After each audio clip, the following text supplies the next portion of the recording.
परब्रह्म ईश्वर ने पूरी सृष्टि की रचना केवल एक प्रहर में कर दी थी, किंतु जब उन्होंने स्त्री को बनाया तो उन्हीं परमेश्वर को पूरे 7 दिन और 7 रातें लग गईं,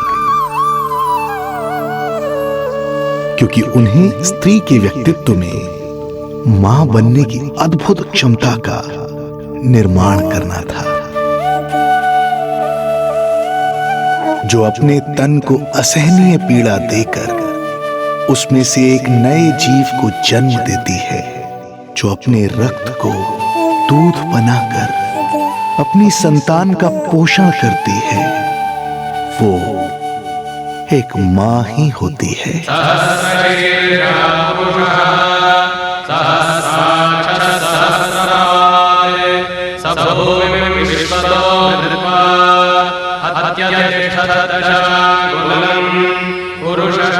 स्वयं भगवान श्री विष्णु भी मां की इस ममता से दूर ना रह पाए, विवश हो गए धरती पर अवतार लेने के लिए।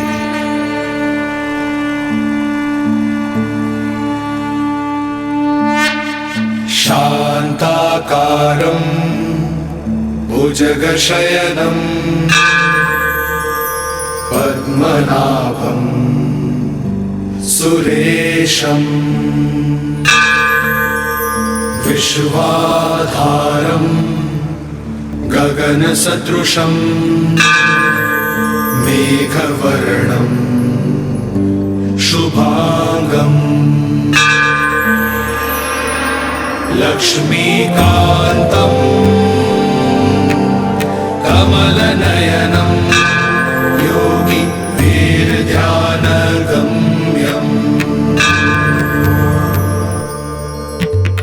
वन्दे विष्णुं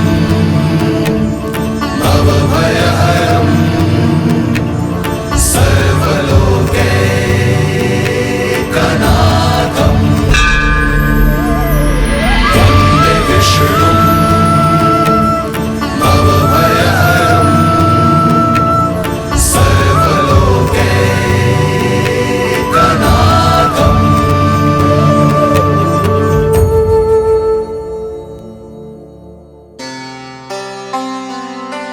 प्रणाम प्रभु। प्रणाम प्रणाम माता।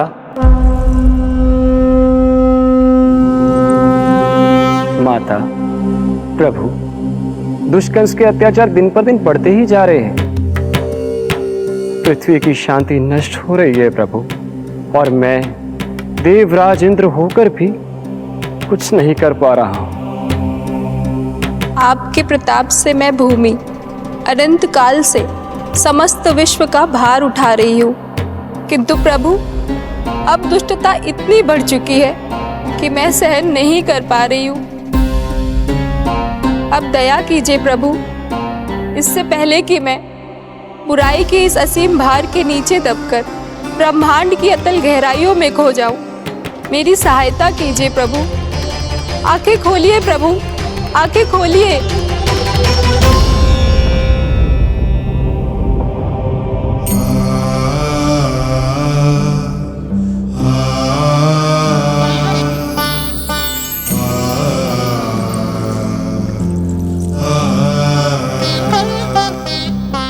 चिंता मत कीजिए, समय की पुकार को अनसुना नहीं करूंगा। मैं आप सबका कष्ट हरूंगा। मैं अवश्य अवतार लूंगा, मैं अवश्य अवतार लूंगा, मैं अवश्य अवतार लूंगा। श्री कृष्ण के रूप में, श्री कृष्ण के रूप में, श्री कृष्ण के रूप में।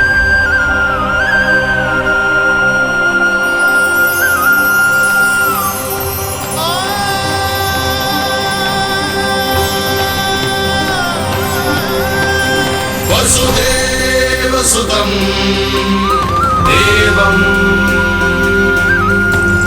कंसचाणूरमर्दनम्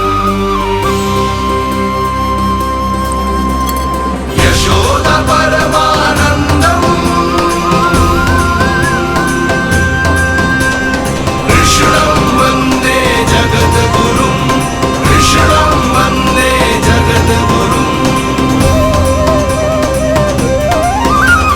वसुदेव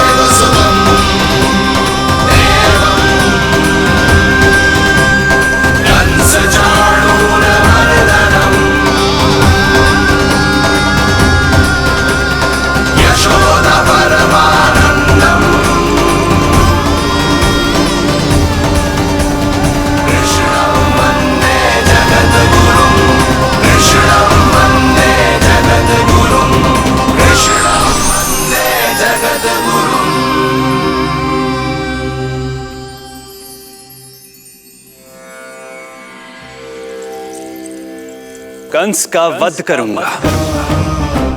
ऐसी परिस्थितियां उत्पन्न करूंगा जिनके कारण इस काल का सबसे बड़ा युद्ध होगा।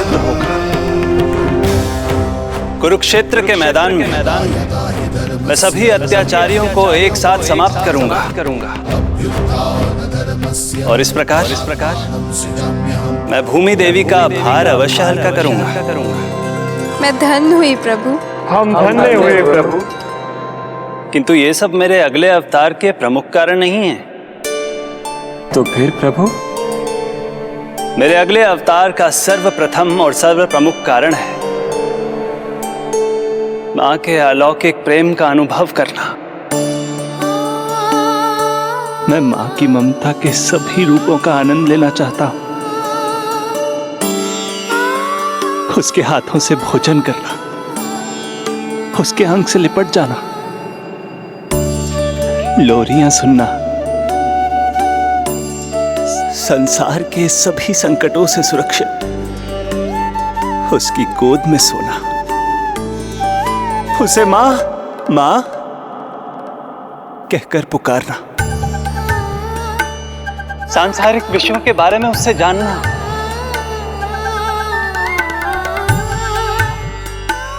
और फिर कोई शैतानी कर उसके आगे आगे भागना, उससे डांट खाना,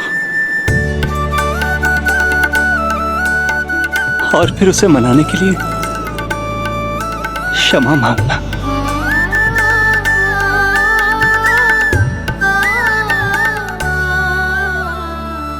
कितना आनंद आएगा जब वो मुझे दंड देने के लिए मेरे पीछे पीछे दौड़ेगी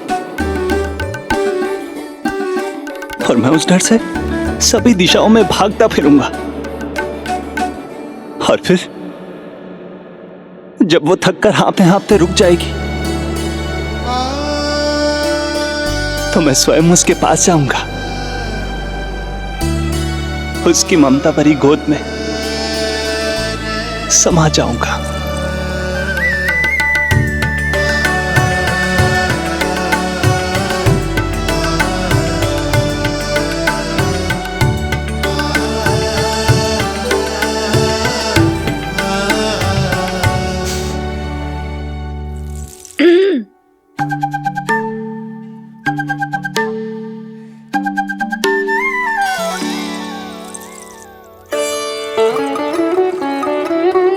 प्रभु, एक प्रश्न है। माँ और संतान के अद्भुत रिश्ते के इस आनंद को आप किसके साथ अनुभव करना चाहते हैं?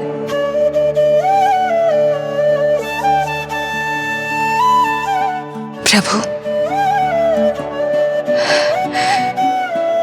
कौन है वो सौभाग्यशाली महिला जिन्हें आपने अपनी माँ के रूप में चुना है? वो महिला है यशोदा। यशोदा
आ जाएगो। आपके जैसा बड़ा ना है कि रास्ता ढूंढते हुए अपने आप घर लौट आएगो। बस 6 महीने का बालक है, अबोध है। हे नारायण, क्षमा करना, अपने पति देव से ऊंची स्वर में बात कर ली मैंने।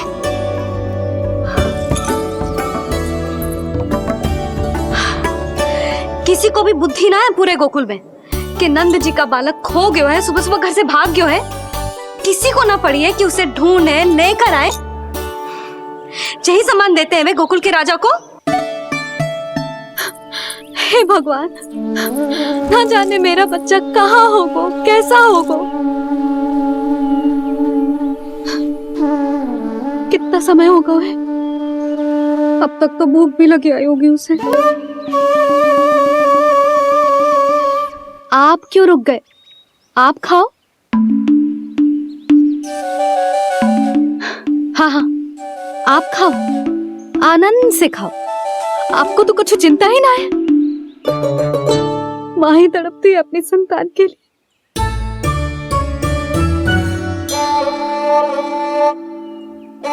अब क्या खाली पेट काम पे जानो है?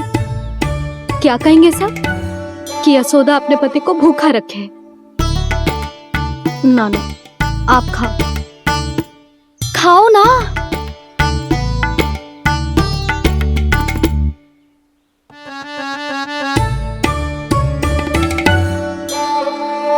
गुड़ के लड्डू कितने पसंद है उसे, कब से बना के रखे हैं। यशोदा, तुम स्वयं क्यों नहीं जाकर ढूंढती उसे? लड्डू भी खिला दियो और घर वापस भी ले आएंगे। जाओ, शीघ्र जाओ।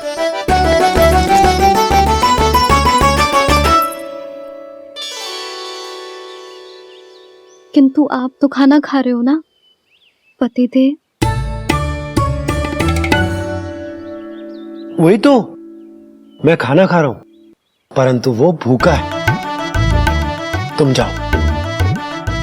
वो तो भूखा है।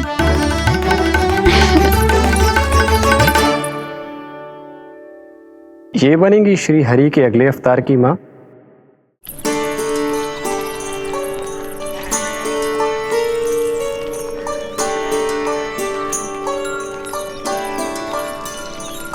मेरे बच्चे को देखो है ना।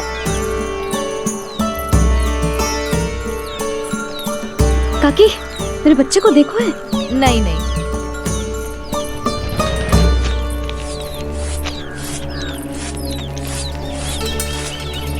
सुमति, मेरे बच्चे को देखो है क्या कहीं? नहीं तो। ना देखो। जानकी, प्रभावती, मेरे बच्चे को देखो है कहीं?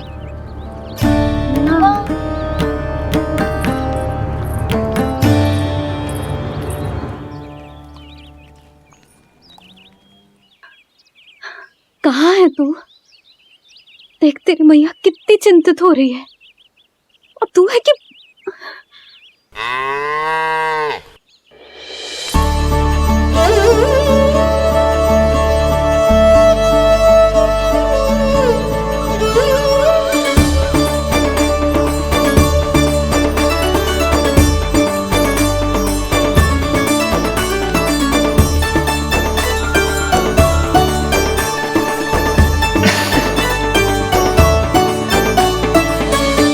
हाँ, अभी तक मैया यशोदा का लाडला यही है, 6 माह का बछड़ा।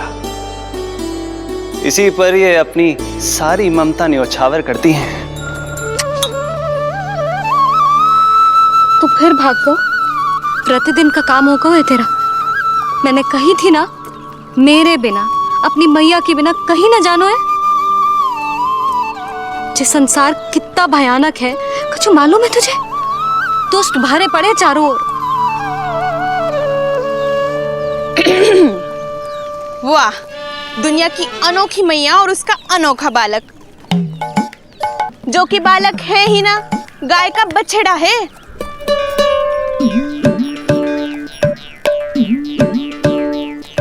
तो लक्षणा, तुम्हारी जे दशा कौन ने की? और कौन ने? जे तुम्हारे सपूत ने कूद फाड़ के मेरे पूरे बगीचे का सत्यानाश कर दो है। मेरा रामू ऐसा कर ही ना सकता। जे क्यों आएगा तुम्हारे बगीचे में? रंग बिरंगे फूलों के लिए। फूलों के लिए? हाँ, जीप लपलपाती है इसकी मेरे फूलों के लिए।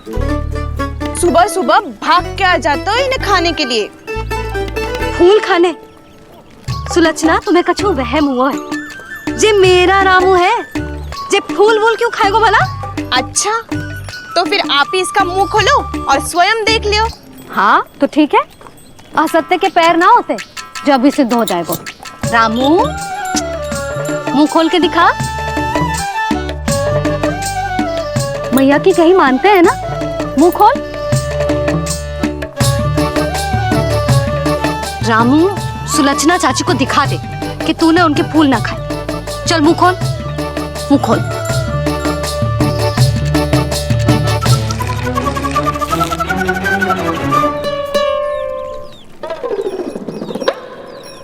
हाँ हाँ देख लो, इसने कुछ ना खाया है। हाँ हम चल रहे हैं। अरे पर मुझे भी तो देख लेने दो। सुलक्षणा, मैं नंद देव की पत्नी हूँ, तुम्हें क्या लगता है मैं असत्य बोलूंगी? ना ना जशोदा जी, लेकिन आप तो सिद्ध करने वाली थी ना। हो तो गए हो सिद्ध। चल रामू, देर हो रही। अरे अरे वैसे रामू जी बहुत बुरी बात है, नंद जी का बालक चोरी कर दो। छी, जो अपनी वस्तु ना है उसे छूते भी ना है, समझ आई? जे करूंगी सुलक्षणा के यहाँ भरी टोकरी बेसन के लड्डू भिजवा दूंगी, प्रसन्न हो जाएगी। ये तो बड़ी चतुर है प्रभु। हाँ प्रभु, और जीवट भी है इनमें। बस यही देखा आप सबने? क्या आपने एक मां की चिंता नहीं देखी? प्रत्येक मूल्य पर अपनी संतान की रक्षा करने का स्वभाव नहीं देखा? या फिर असत्य भाषण करने पर अपनी भूल सुधारने की व्यग्रता नहीं देखी? कोई बात नहीं, मैं बताता हूं यशोदा क्या है। यशोदा पवित्रता की प्रतिमूर्ति है, विश्वास का आधार सुरक्षा की भावना है, ममता का मूर्त रूप है वो, वात्सल्य की गंगा है, भावनाओं का बहता हुआ निर्झर है। यशोदा अपने आप में परिपूर्ण है। यशोदा मां है। प्रभु, मां यशोदा निश्चित ही अद्भुत है। जिनके यहाँ आप पुत्र बनकर जाना चाहते हैं, उन्हें तो असाधारण होना ही है। किंतु प्रभु, आपके दिए हुए वचन के अनुसार आपको देवी देवकी का पुत्र बनकर जाना है, तो फिर आप एक ही जन्म में दोनों माताओं के पुत्र कैसे बन सकते हैं? आपका प्रश्न उचित है इंद्रदेव। पूर्व काल में प्रजापति सुतप्पा और उनकी पत्नी प्रश्नी ने मेरी घोर तपस्या की थी। उनके आग्रह करने पर मैंने उन्हें वरदान दिया था कि जब वो देवकी और वसुदेव के रूप में पृथ्वी पर आएंगे, तब मैं उनका अष्टम पुत्र कृष्ण बनकर जन्म लूंगा। पर मैया यशोदा के वात्सल्य प्रेम ने मुझे दुविधा में डाल दिया, क्योंकि वो भी तो पिछले जन्म से ही है ना। पिछले जन्म से?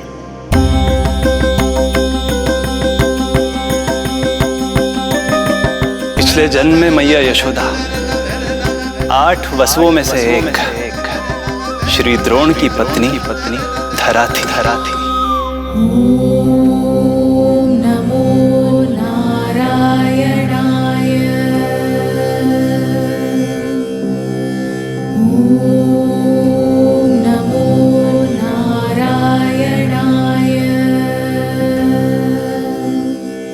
दोनों सहस्त्रों वर्षों तक निरंतर मुझे पुत्र रूप में पाने की मनोकामना के साथ घोर तपस्या करते रहे। अपने तप में वो दोनों इतने लीन थे कि प्रकृति की कोई भी शक्ति उनका ध्यान भंग नहीं कर पाई। किंतु फिर एक दिन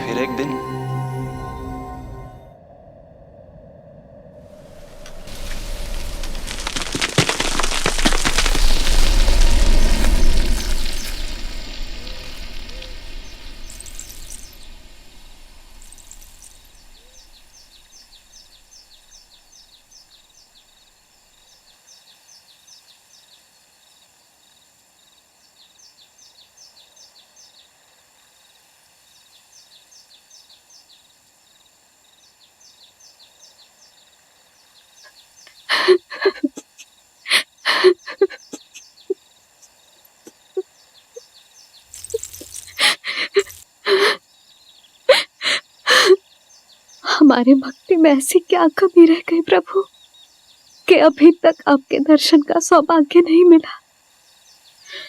अब तो सैकड़ों वर्ष बीत गए हैं आपका सुमिरन करते हुए।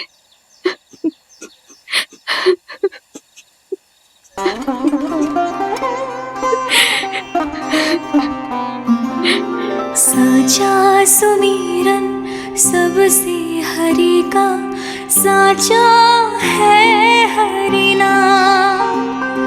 साचा सुमिरन सबसे हरि का, साचा है हरि नाम। जिनकी कृपा से बन जाते हैं सबके बिगड़े काम, सबके बिगड़े काम। साचा सुमिरन सबसे हरि का, साचा है हरि नाम। आतुर है आंचल का उपवन, सुनने को पैजनियां छुन छुन। मधुर मधुर तुतलाती बोली, खेले संग संग आँख में चोली। मेरे मुख पे भी दे दो प्रभु ममता भरी मुस्कान। साचा सुमिरन सबसे हरि का, साचा है हरि नाम। भक्त बिना भगवान है जैसे, माता बिन संतान के वैसे। हरि बिन मेरा जीवन सूना, भगवान लाज मेरी रख लो ना। भगवान लाज मेरी रख लो ना।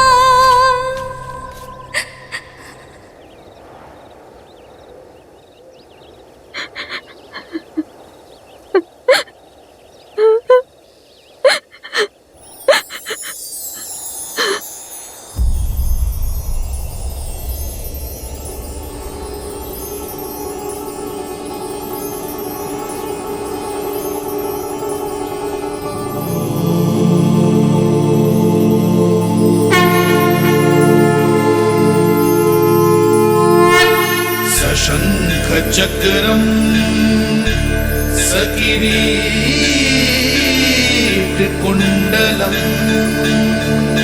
सबीत वस्त्रम सरसीरुहे क्षणम सहार वक्षस्थल शोभिकास्तुभम नमामि विष्णु शिरसा चतुर्भुजम्।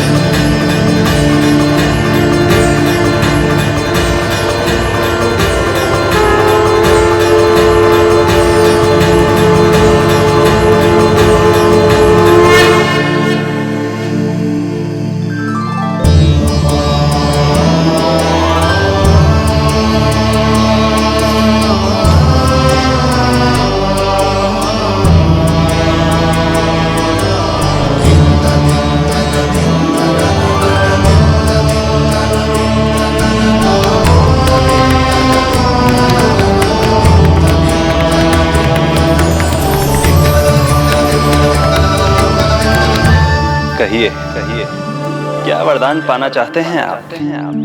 प्रभु, हम आपकी सेवा करना चाहते हैं, परंतु भक्त की भांति नहीं, अभी तो माता पिता के समान। आपका एक पुत्र के रूप में पालन पोषण करें। आप हमें माँ पिता के भांति प्रेम दें और हम आप पर अपनी ममता न्योछावर कर सकें। बस बस इतनी ही इच्छा है प्रभु। आपकी इच्छा पूर्ण होगी।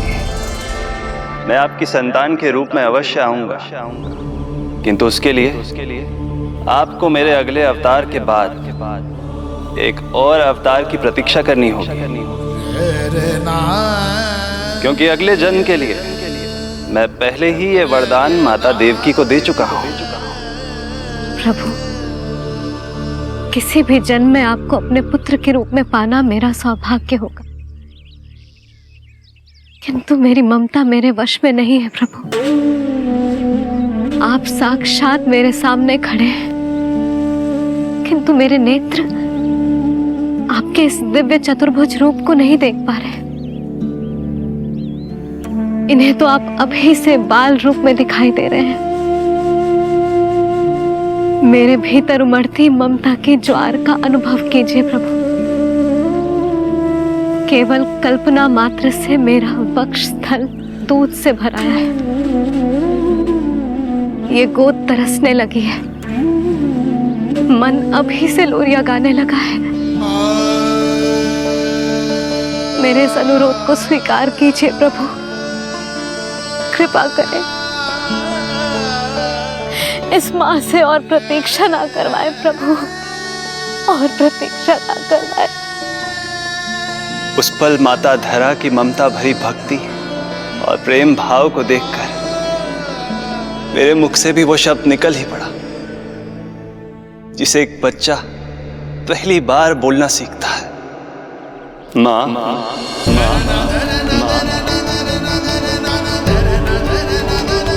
अब ये प्रतीक्षा केवल आपकी ही नहीं, मेरी भी होगी। मैं भी तरसूंगा आपका पुत्र बनने के लिए। इस समय मैं विवश हूँ, किंतु मैं आपको वचन देता हूँ, मैं आपकी संतान बनकर अवश्य आऊंगा। प्रभु,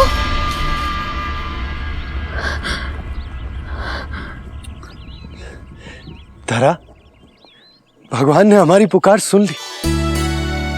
वरदान तो सभी भक्तों को मिलता है, परंतु हमें तो हरि का वचन मिला है। वो आएंगे, अवश्य आएंगे। अब हमें केवल उस शुभ दिन की प्रतीक्षा करनी है। अब और प्रतीक्षा नहीं होगी मुझसे।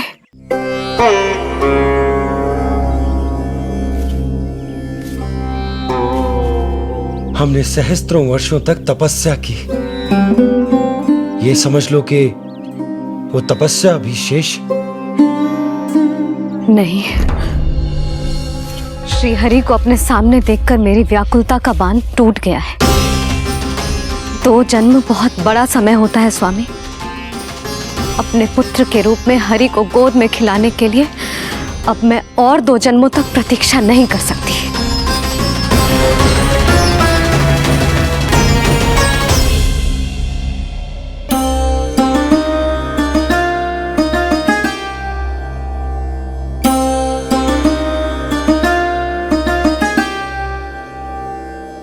व्यर्थ हरि बिन जग ये सारा, व्यर्थ हरि बिन जीवन धारा।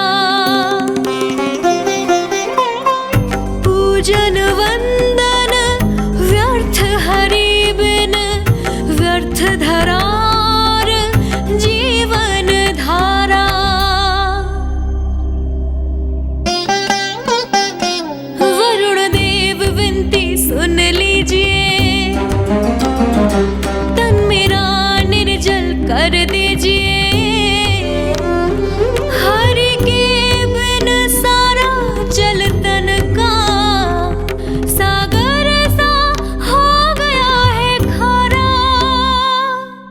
प्रभु, माता धरा की तपस्या का तेज अत्याधिक है। प्रकृति के पंचतत्व, 5 महाभूत इनकी पुकार सुनने के लिए विवश है।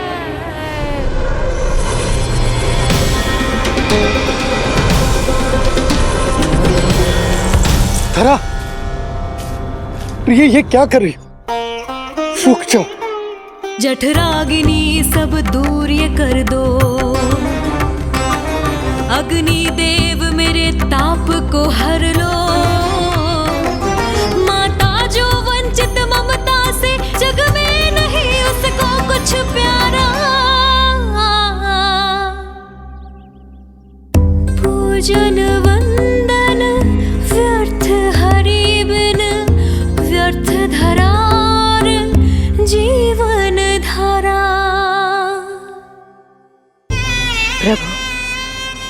यदि अग्निदेव अपना अग्नि तत्व वापस ले लेंगे तो इनकी पाचन शक्ति नष्ट हो जाएगी और जीवित रहने के लिए शारीरिक तापमान भी अति आवश्यक होता है।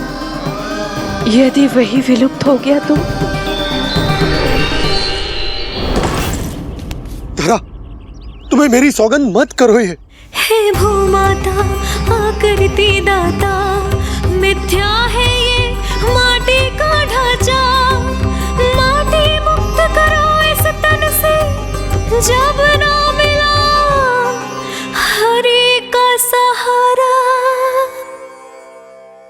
प्रभु, भू तत्व ही तन को फाड़ देता है, उसके बिना ये तो पूरी तरह से ढह जाएंगी। धरा,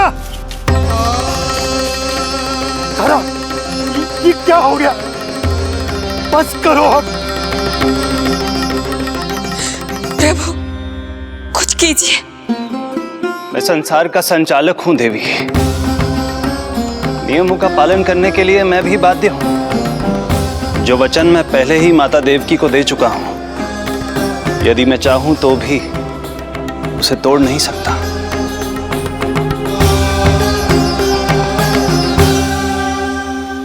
सुख लो आयु सब इस तन की, आस है जमुना शेष है मन की।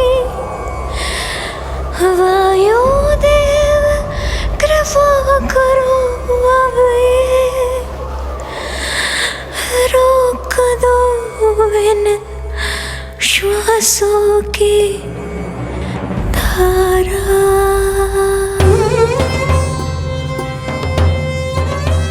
प्रभु, प्राण वायु के बिना प्राणों का बचना संभव नहीं।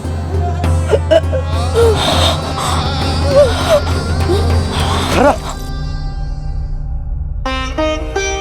धरा, धरा, धरा, बस करो अब। क्या तुम अपनी सुध-बुध खो चुकी हो? तुम्हारे प्राणों में मेरे भी प्राण बसते हैं प्रिय। रुक जाओ। हे आकाश देव, तुमको मेरा अंतिम प्रणाम। अंतरात्मा लीन करो मेरी, लेके श्री हरि का नाम।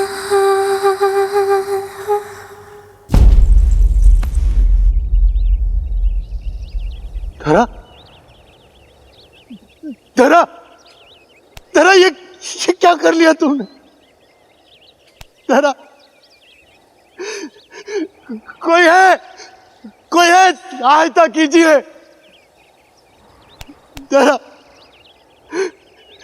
जल, धरा, तुम चिंता मत करना, मैं यही हूं। मैं 2 क्षण में जल लेकर आता हूं।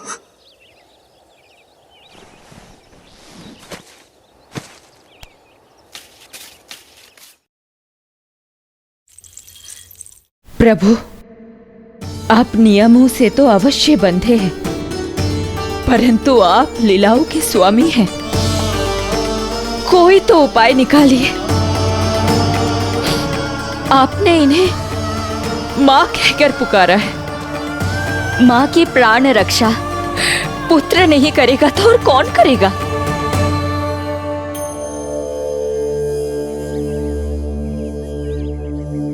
प्रेम ना जिसकी सीमा कोई, ना कोई आयाम, माँ की ममता के आगे विवश हुए भगवान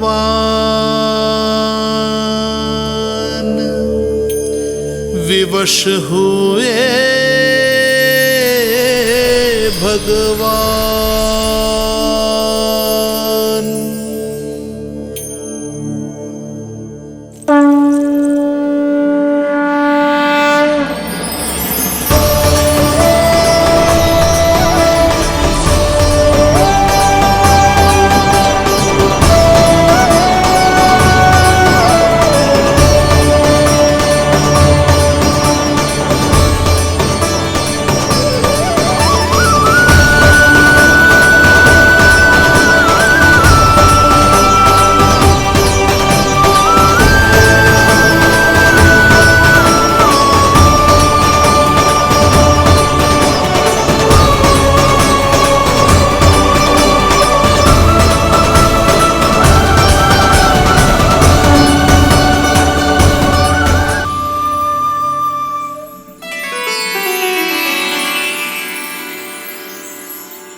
प्रभु नहीं, पुत्र कहो मां।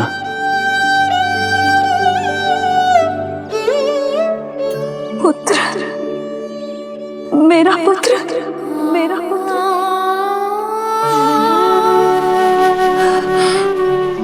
आज जैसे आपने मुझे अपनी गोद में लिटा रखा है, क्या कुछ ऐसा नहीं हो सकता कि शीघ्र ही मुझे आपको अपनी गोद में खिलाने का अवसर मिल जाए? आज तो मैं केवल मूर्छित हुई हूं, किंतु शीघ्र ही यदि मुझे आप पुत्र रूप में ना मिले तो मेरे प्राण चले जाएंगे। ऐसा ना कहो मां।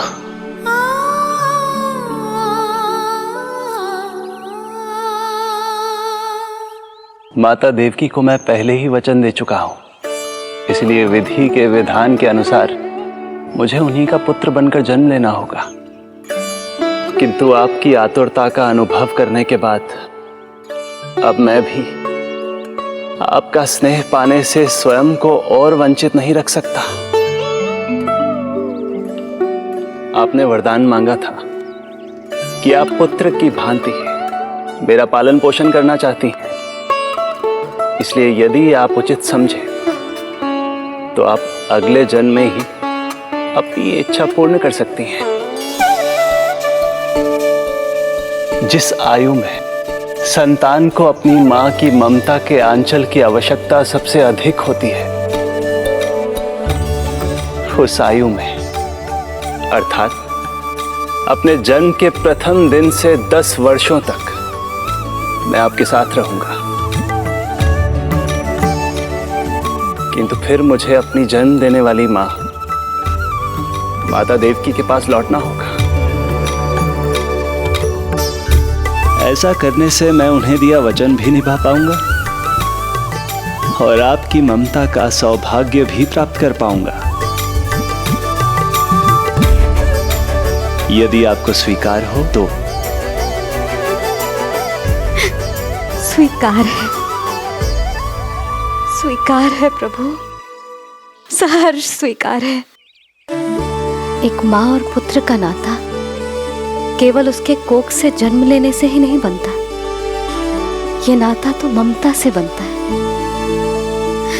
और मैं अपनी ममता आप पर न्यौछावर करने के लिए आतुर हूं।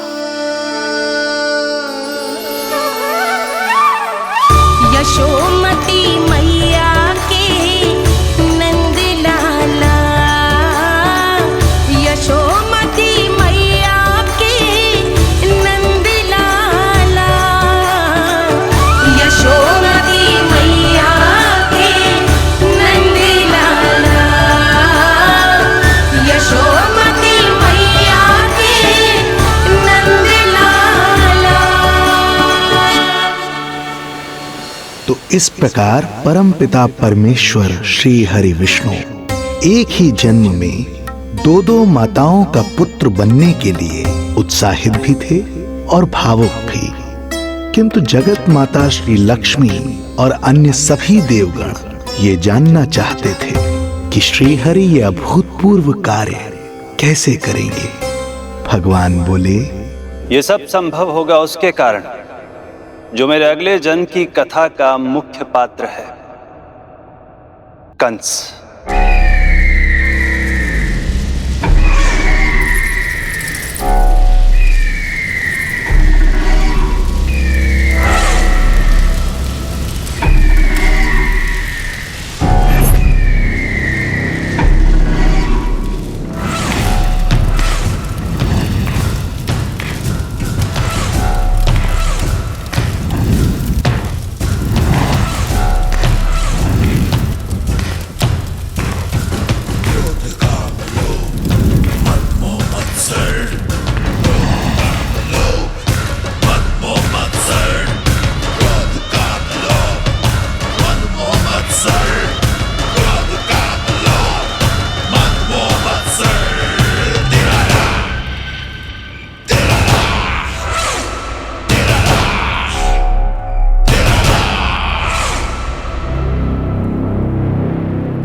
जब जीवन पर संकट हो तो अभिमान अर्थहीन होता है, जब प्राणों पर बनाए तो सम्मान स्वाभिमान सब निरर्थक होता है। इन व्यर्थ के मूल्यों को बीच में मत आने दो। और दया उसे तो बिल्कुल नहीं। मार डालो साधु संत ऋषि मुनि स्त्री वृद्ध, चाहे वो नवजात शिशु ही क्यों ना हो। किंतु हां, यदि शत्रु भारी पड़ने लगे, पराजय सामने दिखाई देने लगे, तो उसी क्षण शत्रु के पैर पकड़ लो और अपने प्राणों की भिक्षा मांग लो। अहंकार को आड़े मत आने दो। अग्निः शेषम ऋणः शेषम शत्रुः शेषम तथैव च पुनः पुनः प्रवर्धेत तस्मात् शेषम न कार्येत। अर्थात अग्नि की एक भी चिंगारी, ऋण की एक भी मुद्रा और शत्रु की एक भी संतान यदि शेष रह जाए तो शीघ्र ही विकराल रूप धारण कर सकती है। इन सब का समूल नाश ही एकमात्र उपाय है अपनी सुरक्षा का। इसलिए कहता हूं, साम दाम दंड भेद कोई भी युक्ति क्यों ना लगानी पड़े, शत्रु के प्राणों का हरण ही परम उद्देश्य होना चाहिए। छोड़ो मत, फिर चाहे वो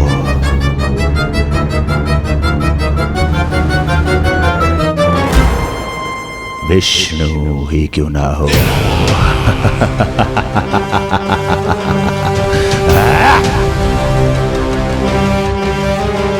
यही थी कंस की दिनचर्या। वो प्रतिदिन स्वयं को स्मरण कराता था कि स्वार्थ के लिए किसी भी सीमा को तोड़ने में कुछ अनुचित नहीं है। तभी तो राजगद्दी प्राप्त करने के लिए उसने अपने पिता महाराज उग्रसेन को भी नहीं छोड़ा था। पिताजी,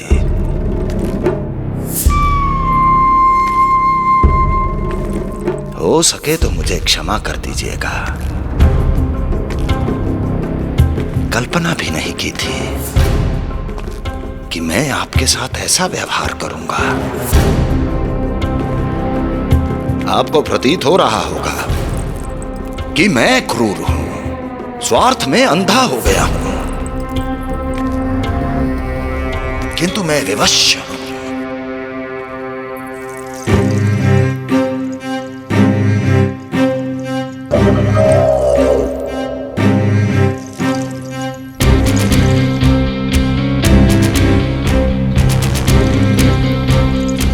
आज से सत्ता का ये भार अब मुझे उठाना पड़ेगा पिताजी,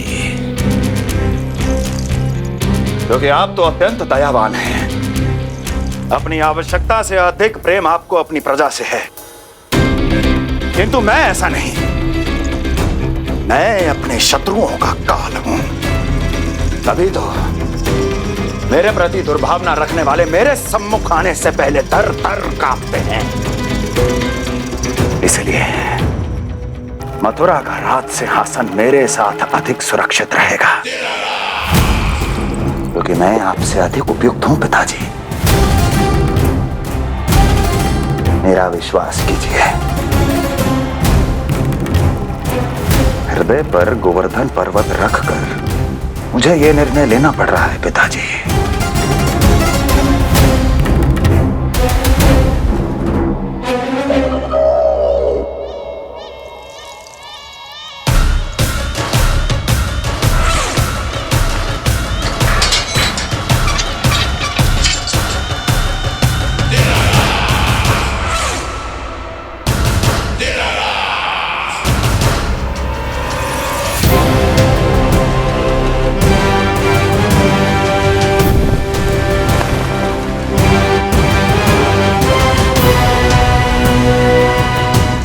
चाबी यमुना में फेंक देना।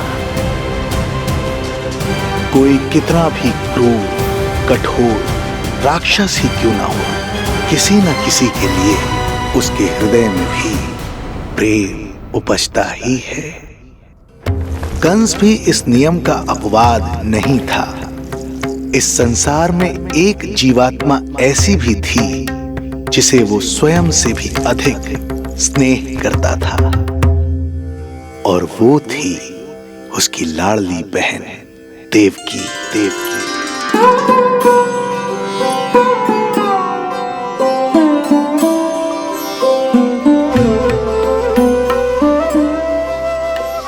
देवकी के लिए कंस एक राजा नहीं, मात्र भाई था, जो अपनी बहन की छोटी सी मुस्कुराहट के लिए आकाश पाताल एक कर सकता था।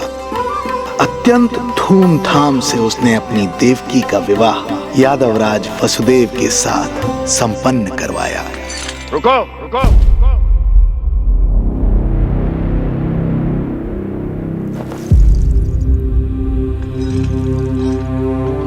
ये आप क्या कर रहे हैं? आप मथुरा नरेश हैं? नहीं कुंवर जी, आज मैं मात्र वो भाई हूं जो अपनी प्रिय बहन के साथ बस कुछ क्षण और व्यतीत करना चाहता है। कंस के हृदय में देवकी के लिए उमड़ता प्रेम का सागर तब अचानक सूख गया जब उसने ये आकाशवाणी सुनी।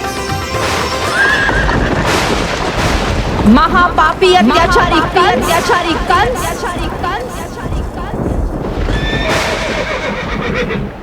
जिस देवकी को तू इतने प्रेम से ससुराल ले जा रहा है, वही तेरे अंत में सहायक होगी। तेरा काल तेरी प्रिय बहन के गर्भ से उसकी 8वीं संतान बनकर जन्म लेगा और तेरा विनाश करेगा।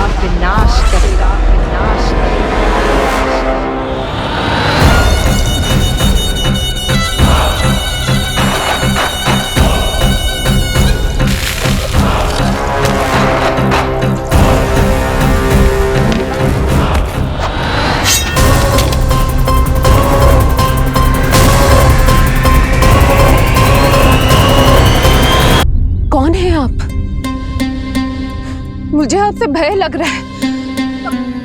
आप मेरे भैया नहीं हो सकते। सही कहा तूने। जो मेरे विनाश को जन्म दे, उस कुल घातिनी से मेरा कोई संबंध नहीं।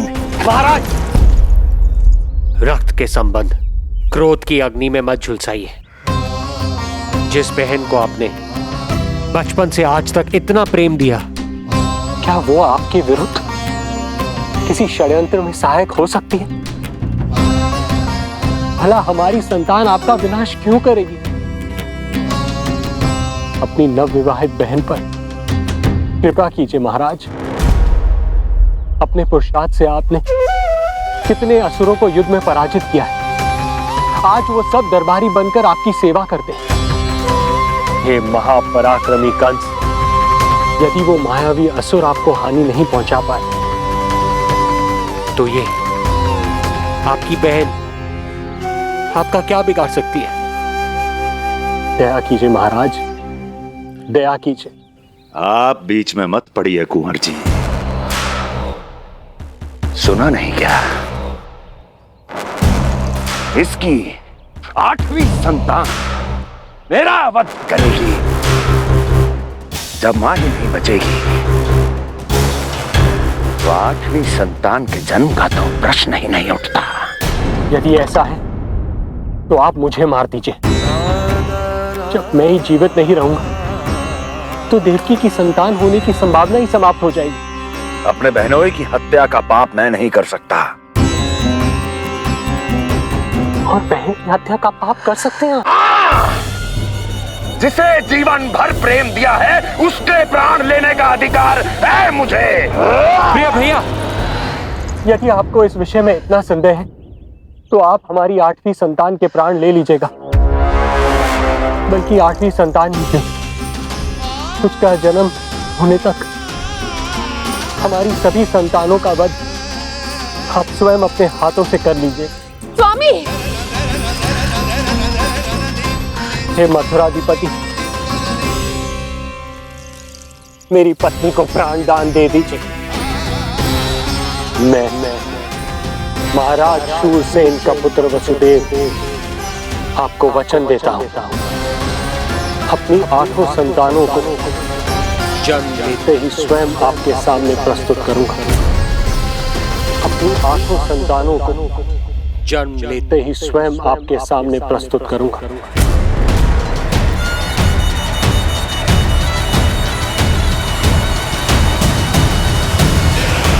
बधाई हो कुंवर जी। अपनी पत्नी के प्राण बचाने में आप सफल हुए, किंतु आपकी संतानें इतनी भाग्यशाली नहीं होंगी। वचन स्मरण रहे।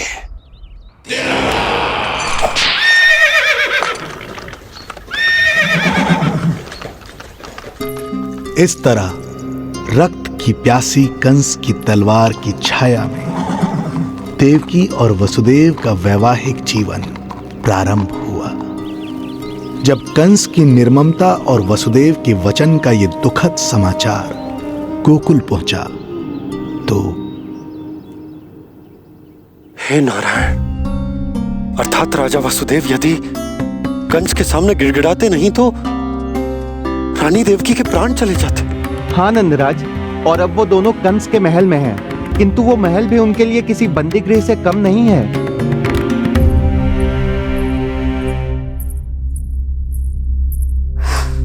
एक भाई अपनी बहन के साथ ऐसा करने की सोच भी कैसे सकता है?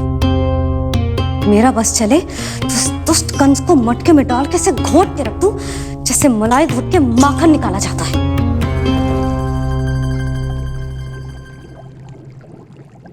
ना, माखन ना, जे कंस तो कीड़ा है। इसे तो पटक पटक के ऐसे मारना चाहिए जैसे कीड़ा निकालने के लिए धान के गट्ठर को पटका जाता है।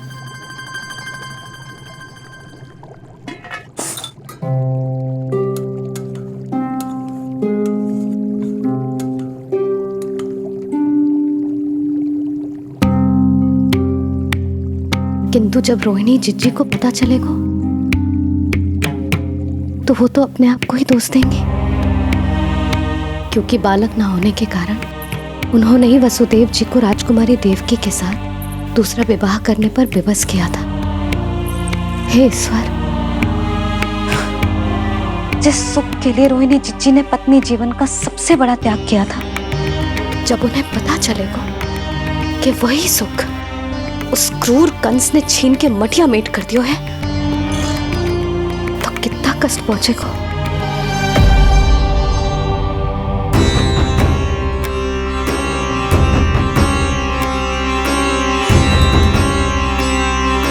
रोहिणी जीजी,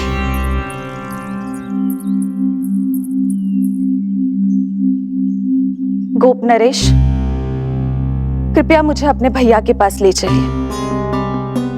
संकट के समय मुझे उनके साथ होना चाहिए।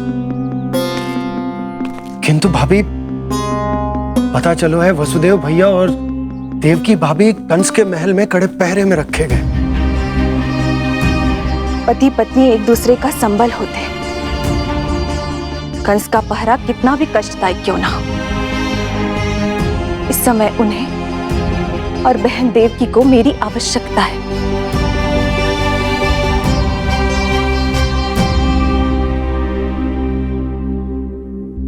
ये मेरी विवशता है। ये यादव कुलदीपक होकर भी आपको इस महल में बंदियों की तरह रहना पड़ रहा है, और मैं कुछ कर भी नहीं पा रही। काश आपने मुझसे विवाह ही ना किया होता। तो क्या मैं अपने भाग्य से भाग पाता देवकी? पूर्व जन्म के कर्मों के फल स्वरूप जो हमारी नियति में लिखा है वो तो हमें भोगना ही है। श्री हरि क्या करते हैं, कब और क्यों करते हैं, ये दुख हमारे जीवन में किस उद्देश्य से आए हैं, इन रहस्यों का पता लगा पाना हम मानवों के लिए संभव नहीं है देवकी।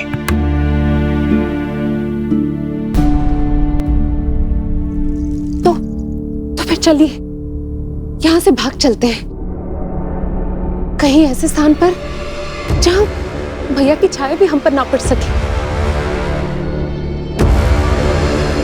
नहीं प्रिय, कंस के गुप्तचरों की दृष्टि हम पर अवश्य होगी, और मैं ऐसा कोई कार्य नहीं कर सकता जिससे तुम्हारे जीवन पर कोई संकट आए।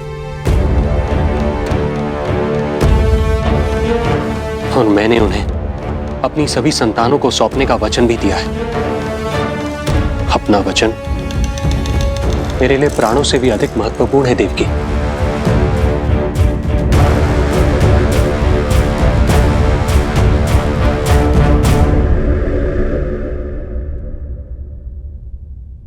राजन, राजकुमारी, गोकुल से रानी रोहिणी और गोपराज नंद पधारे हैं।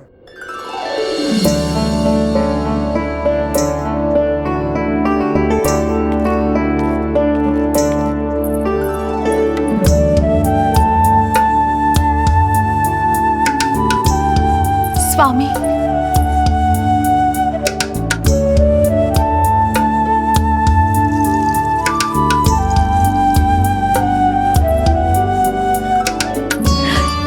बहन, दीदी,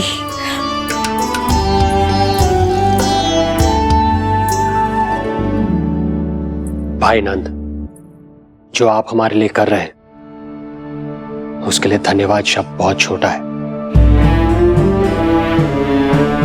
मैं अपने भाग्य को स्वीकार कर चुका हूं। यदि यही श्री नारायण की इच्छा है तो यही सही।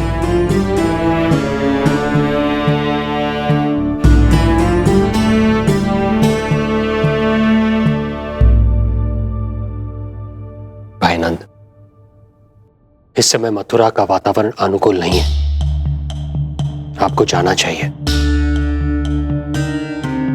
यशोदा भाभी भी चिंतित हो रही होंगी, उनसे कहिएगा हम यहां सुरक्षित हैं अभी तक।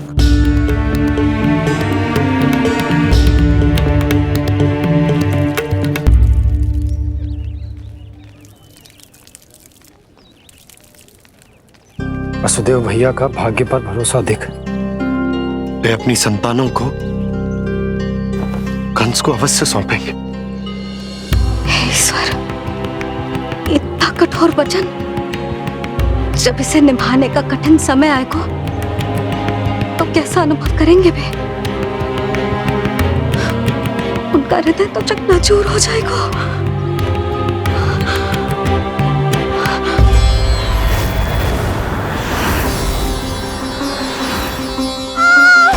सब्र करो, सब ठीक हो जाएगा। देवकी, मैं महाराज शूरसेन का पुत्र वसुदेव आपको वचन देता हूँ, अपनी 8 संतानों को जन्म देते ही स्वयं आपके सामने प्रस्तुत करूंगा।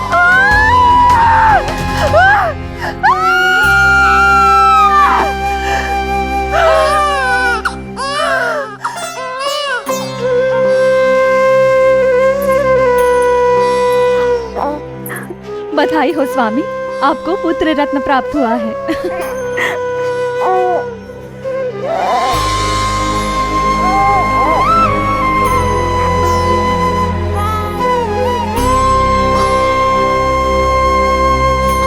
महाराज को पता चला तो क्या होगा?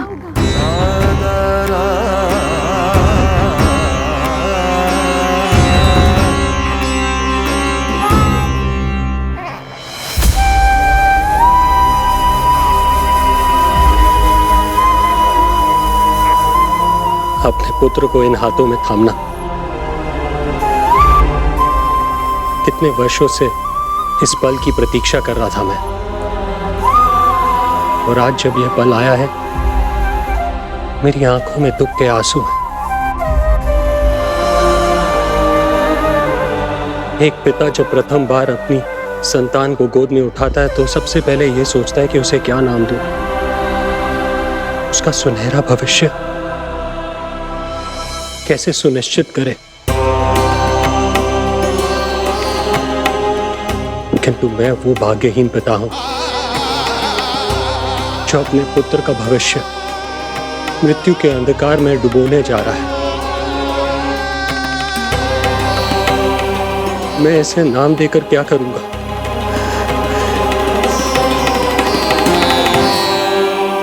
क्या आपके वचन का महत्व आपके पुत्र के प्राणों से अधिक है स्वामी?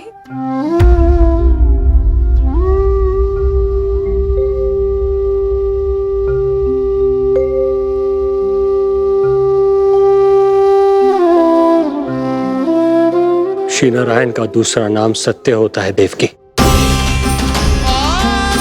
तुम ही कहो, मैं श्री नारायण से विमुख कैसे हो जाऊं? मुझे अपना वचन निभाना ही होगा।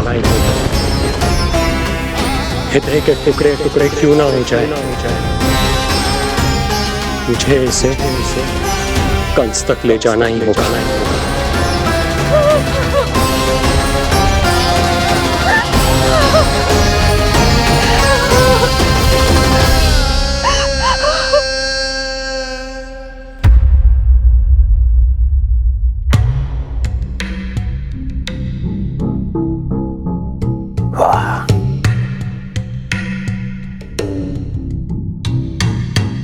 इतना स्वादिष्ट भोजन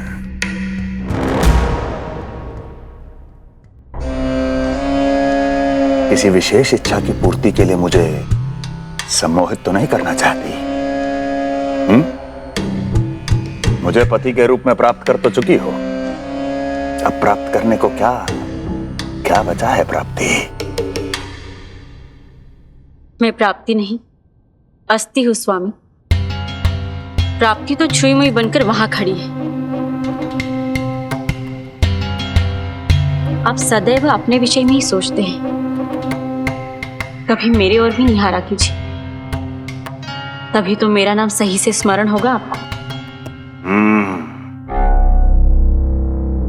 मैं अपने विषय में ही सोचता हूं, तभी तो 10 दिशाओं में मेरे नाम का डंका बजता है, मेरे साम्राज्य का विस्तार होता है, तभी तो मेरा अस्तित्व है।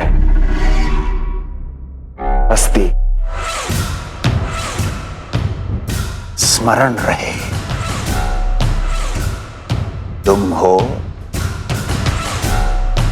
क्योंकि मैं हूं।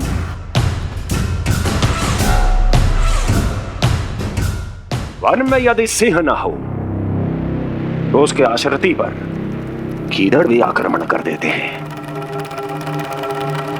सिंह कभी अपने शत्रु को एक क्षण भी जीवित नहीं छोड़ता महाराज। आपने तो छोड़ दिया देवकी को। सिंह नहीं, आप वो गाय हैं जो अपनी कसाई से अथाह प्रेम करती है।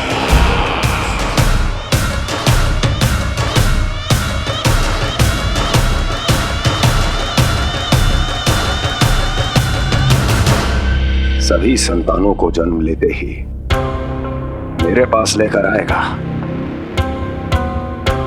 ये वचन दिया है वसुदेव ने मुझे। तो फिर आया क्यों नहीं महाराज? प्रथम शिशु का जन्म तो हो चुका है।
कुल के यादव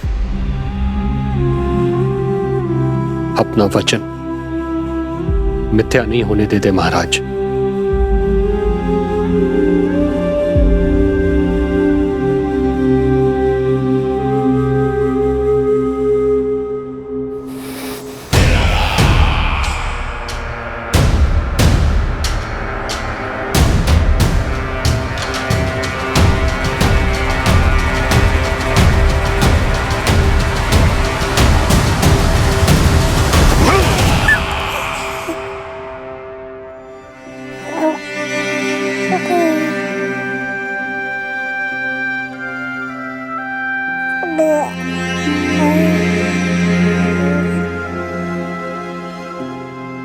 ये देवकी का पुत्र है, मेरी बहन जो मुझे प्रिय हुआ करती थी, उसका प्रथम पुत्र है ये, मेरा प्रथम भांजा।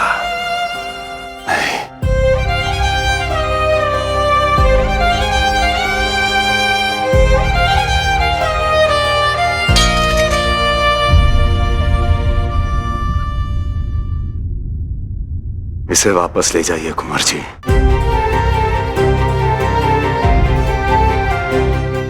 देवकी की प्रथम संतान से मुझे कोई संकट नहीं।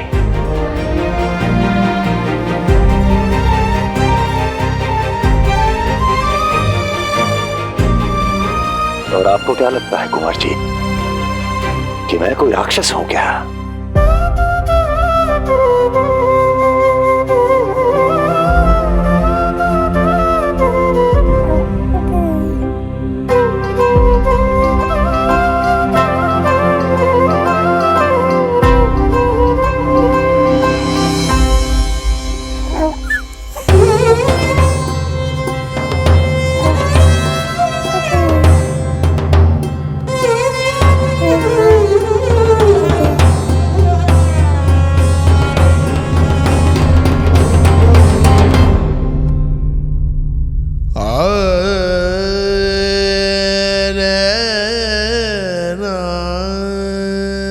तो उसे अपनी गोद पे भी नहीं उठा पाई थी दीदी। उसका वो सुकुमार मुख मेरी स्मृति से जा ही नहीं रहा। वो मधुर रुदन अभी तक मेरे कानों में गूंज रहा है। मैं तुम्हारी पीड़ा का अनुमान लगा सकती हूँ देवकी। मैंने उसे जन्म नहीं दिया था, फिर भी मेरे कान अभी तक उसके रुदन की ध्वनि सुन रहे हैं। क्योंकि ये अपनी माओ को पुकार रहा है। तुम्हारे भैया ने हमारे पुत्र को प्राणदान दे दिया देवकी।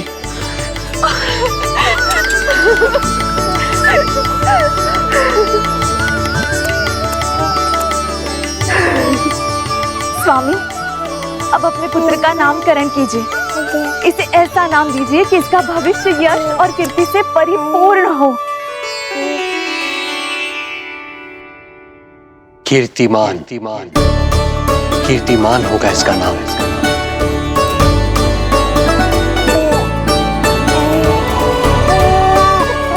कीर्तिमान।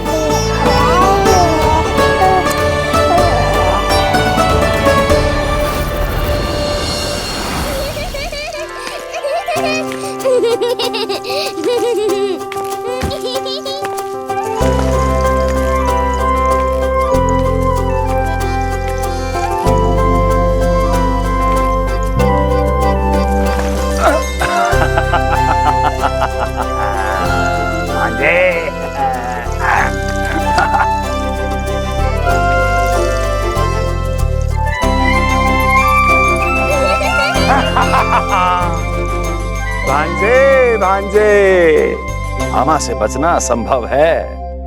मामा जी, आपकी भुजाओं में कितना बल है, मुझे पीड़ा हो रही है। मेरा दूसरा हाथ पकड़ लीजिए। तुझे पीड़ा हो रही है?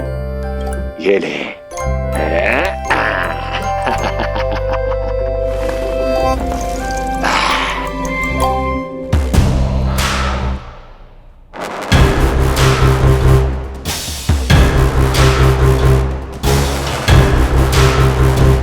नारायण नारायण। मामा जी मूर्ख बन गए, मामा जी मूर्ख बन गए, मामा जी मूर्ख बन गए। इतना दुस्साहस! जा खेल। अब मामा जो है देवर्षि के साथ मंत्रणा करेंगे। जा खेल। क्योंकि अत्यंत महत्वपूर्ण ना हो तो देवर्षि हमारे द्वार पर आने का कष्ट नहीं उठाएंगे। कहिए देवर्षि, कैसे आना हुआ? मैं तो बस आपको ये अद्भुत कमल पुष्प भेंट करने आया था महाराज। इसे देखते ही मुझे आपका स्मरण हुआ था। मानो ये मुझे पुकार कर कह रहा हो, मुझे महाराज कंस के पास ले चलिए। इसमें तो कुछ भी विशेष नहीं है देवर्षि। इसमें 8 पंखुड़ियां हैं महाराज, और 8वीं पंखुड़ी सबसे विशेष है। यदि विश्वास न हो तो आप स्वयं गिनकर देख लीजिए। आप मेरा उपहास कर रहे हैं देवर्षि। आप गिनिए तो सही महाराज। 1 2 3 4 5 6 7 8। क्या आप निश्चित रूप से कह सकते हैं कि यही 8वीं पंखुड़ी है? विचार कीजिए महाराज। क्या आप बिना किसी शंका के कह सकते हैं कि कौन सी पंखुड़ी पहली है और कौन सी 8वीं? क्या आप पूर्ण विश्वास के साथ कह सकते हैं कि कौन प्रथम है और कौन अंतिम? फिर चाहे वो पंखुड़ी हो या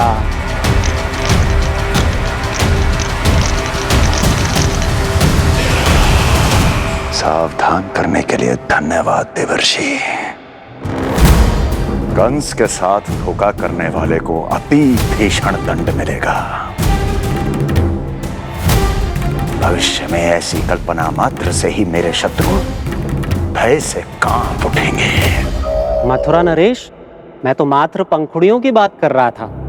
यदि आपने कुछ और समझ लिया है तो उसका उत्तरदायित्व मेरा नहीं है। नारायण नारायण।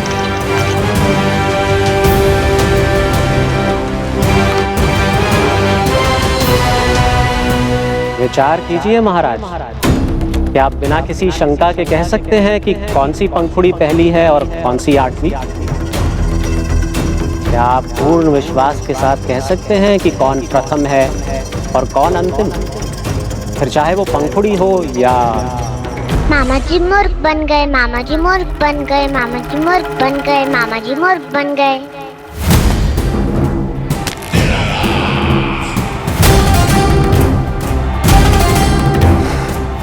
कंस को कोई मूर्ख नहीं बना सकता। कीर्तिमान। जी मामा जी। क्रोध काम लोभ मद मोह मत्सर, क्रोध काम लोभ मद मोह मत्सर, क्रोध काम लोभ। मामा जी मुझे दर्द हो रहा है।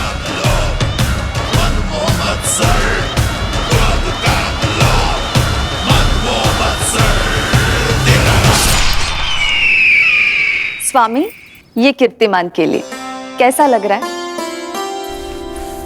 ये लीजिए स्वामी।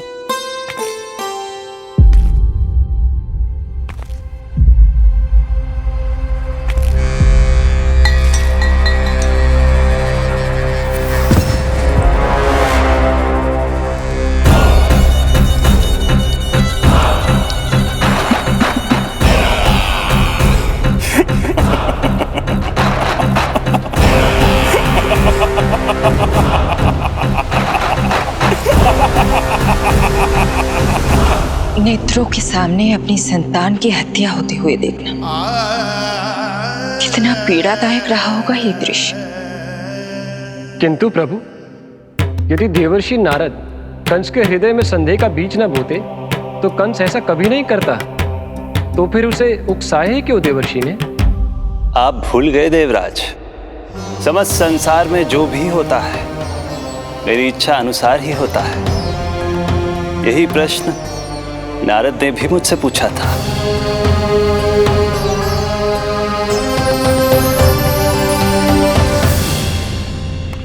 नारायण नारायण।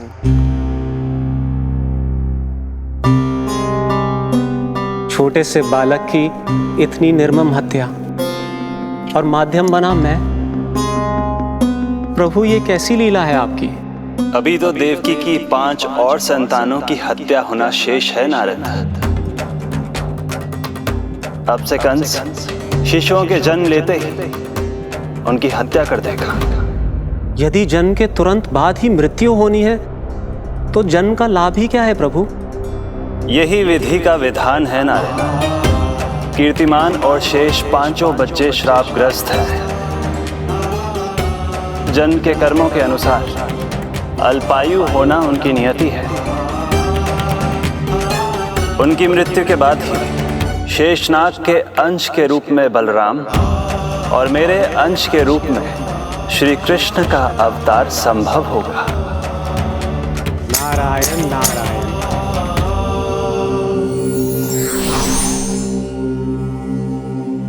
देवकी के पुत्र एक के बाद एक जन्म लेते रहे और उनकी हत्या कर कंस अपने पापों की संख्या में वृद्धि करता रहा। नहीं! मत मारो! मेरा पुत्र! मेरा पुत्र!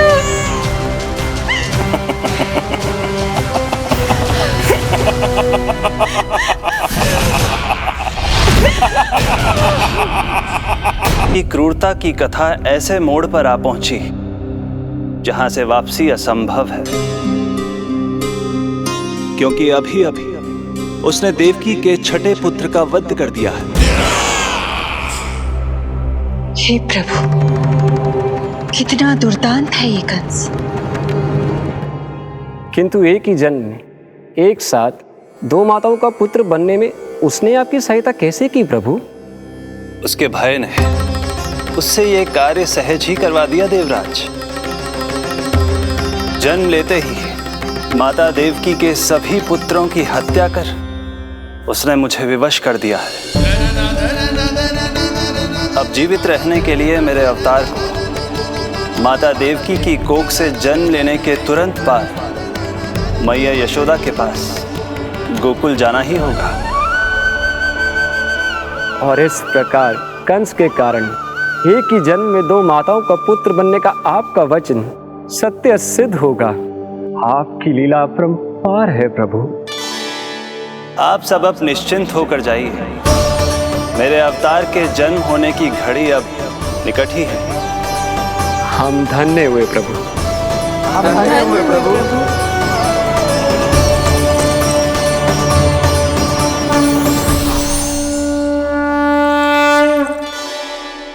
मुझे तो अभी से मैया यशोदा के साथ आपको खेलते हुए देखने की उत्सुकता हो रही है।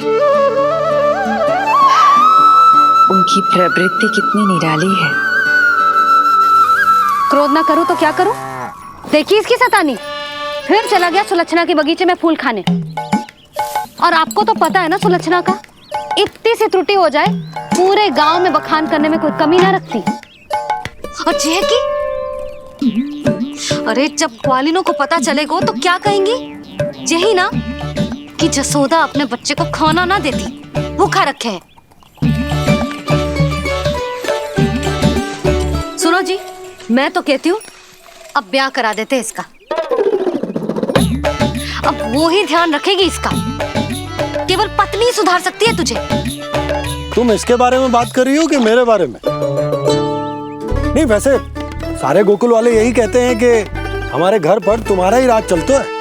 हे नारायण, ये परिहास की बात है क्या?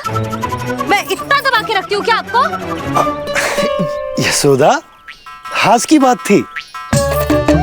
रामू के कारण मुंह से निकल गई। तुझसे तो मैं बात ही ना करूंगी। कर अपने मन की।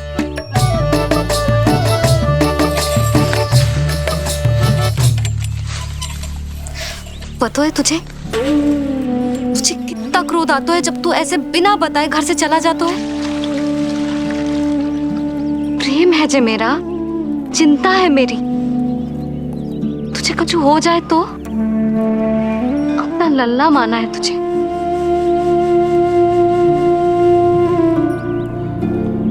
मेरे भाग्य में तो आमन्ना लिखो ही ना है।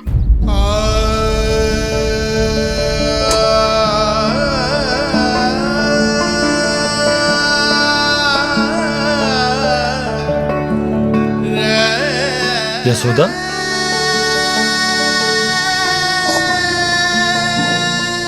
आपको पता है जब मैं छोटी थी इसके जैसी चंचल थी। गांव वाले कहते थे एक बार बड़ी हो जाएगी अपने आप ठहराव आ जाएगा। ना आयो। फिर बड़े बूढ़े कहने लगे चिंता की कछु बात ना है, एक बार शादी हो जाएगी सब ठीक हो जाएगा। ना हुआ।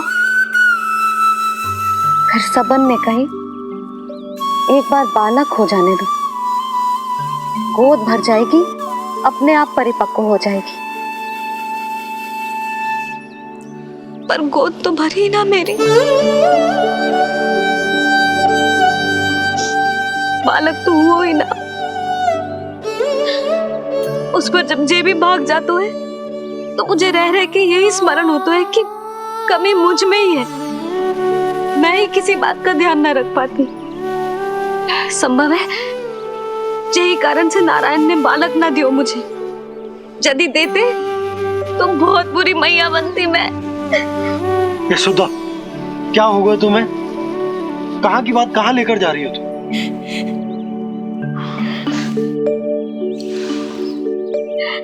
बालक अवश्य होगा हमें, और बहुत अच्छी मैया बनोगी तुम। बस नारायण सही समय की प्रतीक्षा कर रहे हैं। मेरी तो न सुन रहे बे। आप ही कह दियो उनसे, अब और प्रतीक्षा ना होगी मुझसे।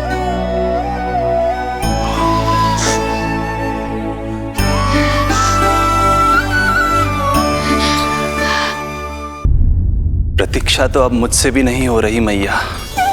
तो फिर मैया की इच्छा पूरी कीजिए प्रभु। जिस क्षण की प्रतीक्षा मुझे इतने वर्षों से थी, बस अब वो निकट है। किंतु प्रभु, आपको तो माता देवकी का 8वां पुत्र बनकर जन्म लेना है, तो फिर 7वां पुत्र? धीरज रखिए, धीरज। आपको तो ज्ञात ही है, मेरे यहां देर है, अंधेर नहीं। मैं यहाँ तुम दोनों पर आश्रित हूँ यशोदा। भोजन, सुरक्षा, परिवार का अपनापन सब कुछ दिया है तुमने मुझे,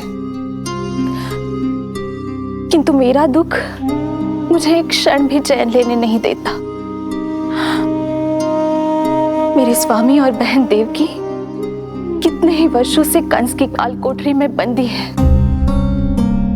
दिन रात नियति के शाप को सहन करने के अतिरिक्त और कोई उपाय नहीं है उनके पास। ऐसे में मैं सुख की सांस कैसे लूं? कीर्तिमान की हत्या के बाद मेरी सुरक्षा के लिए मेरे स्वामी ने मुझे यहाँ भिजवा दिया, चुपचाप।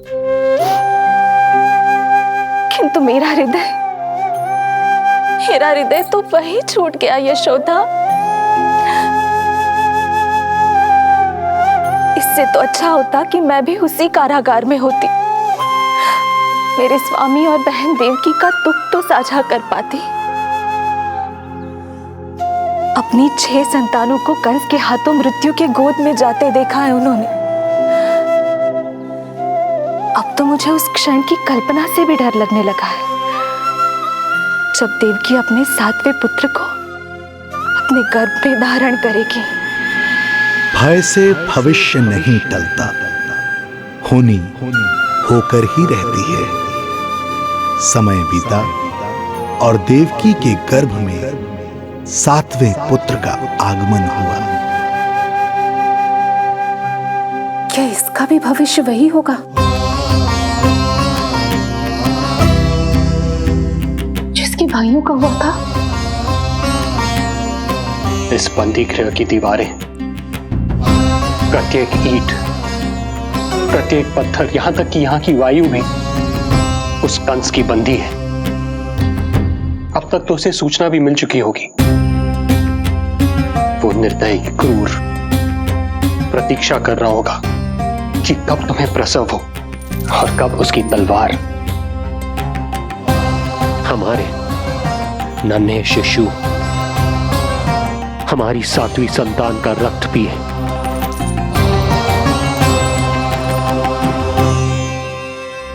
दुर्जन, तुम देवकी की कालकोठरी के बाहर स्वयं उपस्थित रहोगे, प्रत्येक पल 8 प्रहर।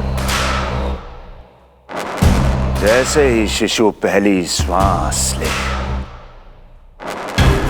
तुम मुझे सूचित करोगे। अवश्य महाराज, आज्ञा दें।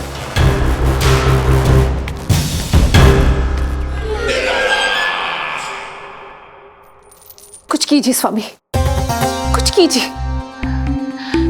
मैं नहीं चाहती कि ये अपनी प्रथम श्वास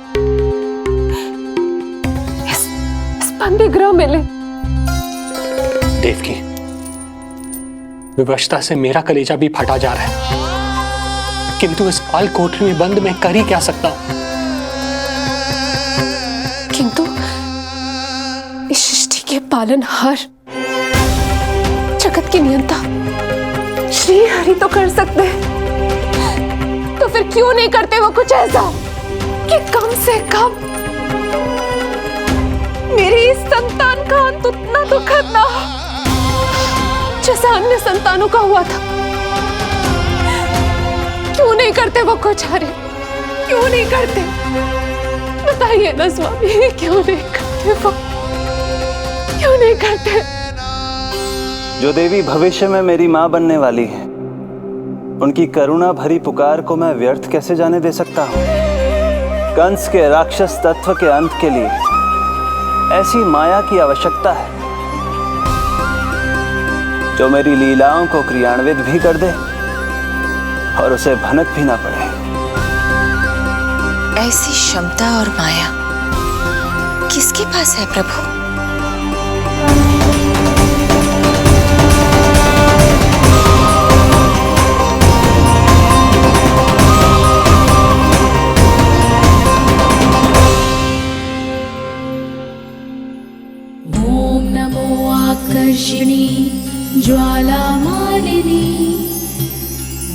नमो भगवती क्लेशनाशिनी।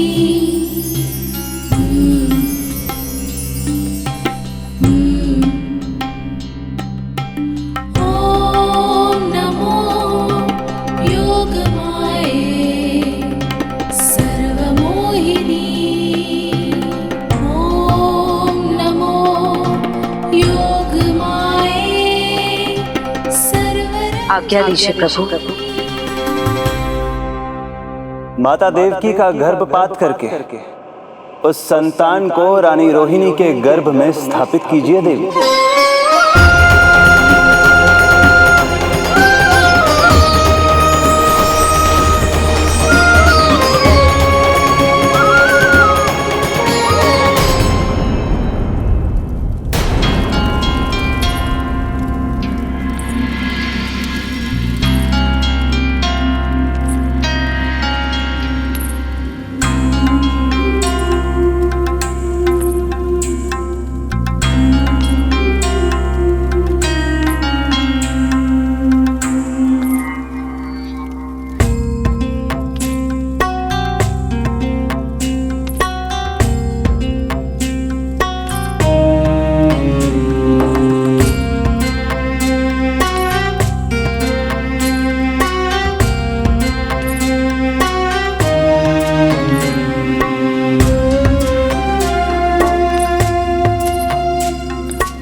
योग माया ने अपना कार्य पूर्ण किया। सुबह सूर्य की रश्मियां देवी रोहिणी को ऐसा संदेश सुनाएंगी जिसे सुनकर वो प्रसन्नता से झूम उठेंगी।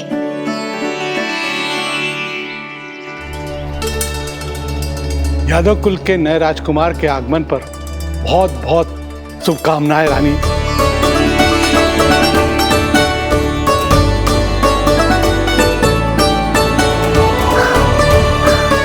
यशोदा, मैं माँ बनने वाली हूँ। यशोदा, सुना तुमने? चिच्ची, मैं माँ बनने वाली हूँ। मैं माँ बनने वाली हूँ यशोदा। अरे संभाल के जीजी चिकार कर रही हो। बधाई हो चिच्ची, बधाई हो, बहुत बहुत बधाई हो।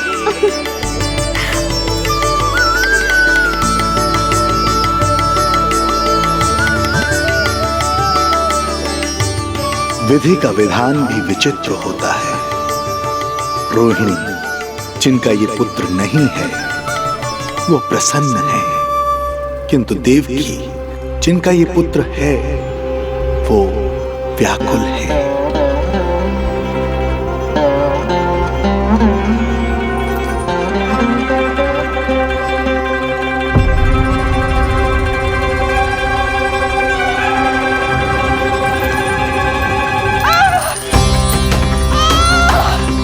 क्या हुआ देवकी? तुम ठीक तो हो? स्वामी, स्वामी मेरा पुत्र, स्वामी हमारा पुत्र चला गया स्वामी, हमारा पुत्र चला गया। धीरज धरो देवकी, संभव है यही श्री हरि की इच्छा हो। किंतु मैंने उनसे ये तो नहीं मांगा था ना स्वामी, मैंने कहा था हमारा पुत्र यहाँ श्वास न ले, इसका ये अर्थ नहीं था। क्यों किया नारायण ने ऐसा, क्यों किया?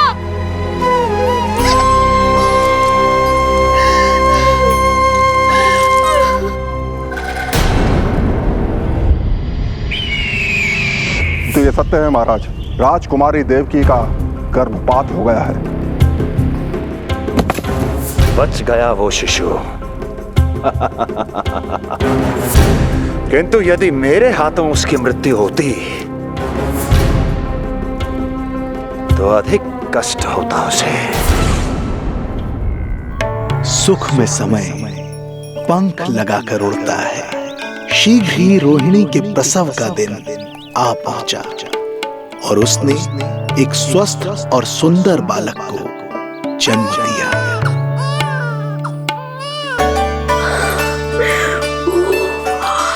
लो जिज्जी, संभालो अपने लल्ला को, जी भर के निहार लो इसे।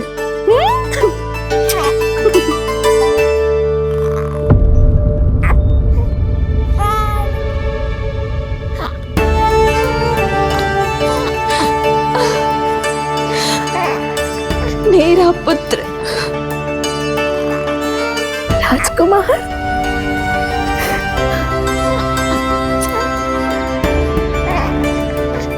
अच्छा जीजी, मैं तनिक इनको भी सूचना देकर आती हूँ। वसुदेव भैया तक भी तुझे शुभ समाचार पहुंचानो है। राजकुमार कौन है? हाँ, गोकुल का राजकुमार है। हाँ, गोकुल का राजकुमार है मेरा बच्चा। बल तो इतना है कि पूछो ही मत आप। एक बार उंगली पकड़ लेना तो उसके बाद छुड़ाना अत्यंत कठिन हो जाता है। और दृष्टि ऐसी कि एक बार में मन मोह ले। भगवान श्री राम की भांति सबको प्रसन्न रखता है।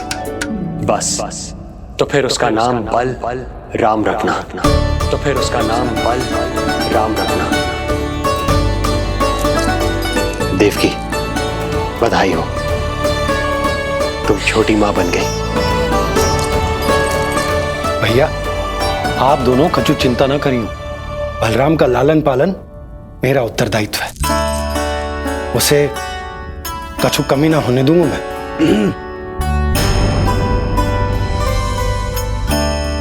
मुझे चलना चाहिए।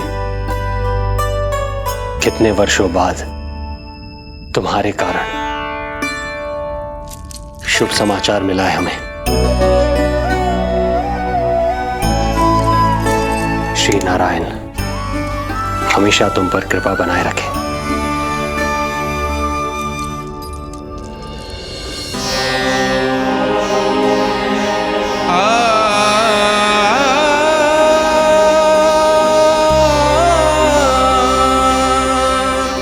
आपको बहुत बहुत बधाई हो स्वामी।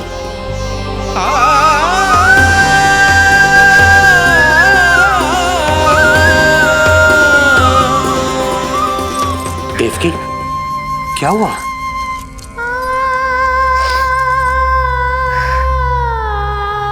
कुछ नहीं। रोहिणी दीदी ने हमको वो सुख दे दिया जो मैं कभी ना दे सकी। उन्होंने आपको संतान दे दी, किंतु मैं देवकी,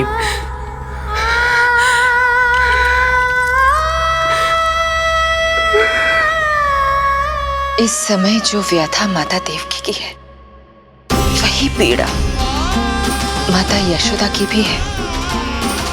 माता देवकी की ममता अपनी सभी संतानों को खोने की वेदना से त्रस्त है, तो माता यशोदा की ममता संतान ना होने के संताप में झुलस रही है। सत्य कहा देवी, मुझे आभास हो रहा है मैया यशोदा का हृदय मुझे अपनी गोद में खिलाने के लिए कितना व्याकुल है। सच्ची श्रीहरि, सच्ची मैं प्रसन्न हूं मैं कि आपके आशीर्वाद से रोहिणी जी को इतना प्यारा लल्ला हुआ है। पर मुझसे क्या त्रुटि हुई नारायण? मुझे क्यों न दियो आपने लल्ला? मुझसे क्या त्रुटि हुई नारायण? मुझे क्यों न दियो आपने लल्ला?